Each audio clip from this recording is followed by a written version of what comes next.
We're just going to use some standard materials here, just a sharpener, a 2B pencil, and an eraser. You can buy at any store. We're keeping it simple. We're going to lay out the general shape, and we're going to go back to our reference and take a look at that. Laying out some lines and putting in the eyes and the nose. Just checking our proportions, making sure that it's matching up with the reference. The great thing about this kind of project is, we're also using different timeline photos, and it's kind of nice to see that person changing through time, kind of thing. And especially when we're going through this situation that we're in right now. A lot of these people we're not going to be able to see for a while, so it's good to draw them. It's a really good thing to do. With all this social distancing, it's good to reconnect with our loved ones and people we know. And so this is just a good way of kind of reconnecting to that, which at least for me it is, and I think for a lot of other people it would be a really good thing. So just learning how to do the portraits, it does take some time, and I've been doing this 100 portrait challenge, and this is probably about like my 15th or so portrait. And the more you do it, the better you get. You just have to keep going through it and doing it. Just use some basic materials. You don't need anything fancy. And in order to get better, it's just becoming more aware of everything, becoming more aware of the different features of that person. So after we get through the general shape, now we're coming back into more of the features of that person's personality, basically. And we're coming in, we're darkening things up, we're adding some facial hair, we're adding some shading.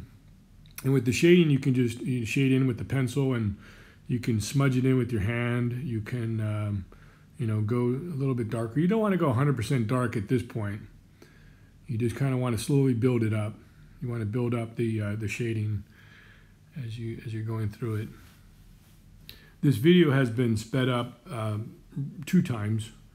I didn't want to bore you. And for me, the goal of doing these kind of exercises is just increasing my speed and accuracy of looking at how I'm drawing. You can start, pretty simple and sort of build it up from there. And the idea is just to kind of just become a little bit more aware of, the features of that person. You want to make sure you just keep checking the proportions of where the eyes are and the nose, and you can use different techniques. You can use the edge of your pencil or whatever, and don't forget this isn't pencil, so you can go back and erase and come back and do it again if you have to, and change it up if you need to. It's okay. Now we want to get a little bit darker. We're kind of coming back in with darker darks and still continuing with the features. Coming in with a sharper line. Don't forget to sharpen your pencil as you go. Just kind of making some character in the mustache, and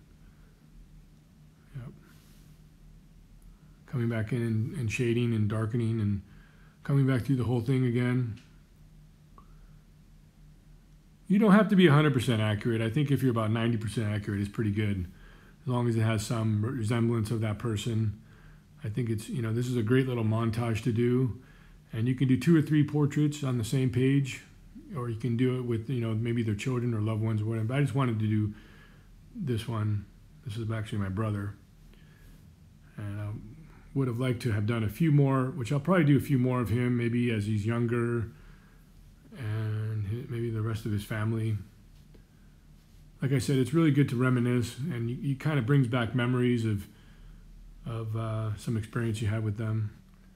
Well, that's about it. I kind of want to keep this on a sort of drawing level, rough looking drawing.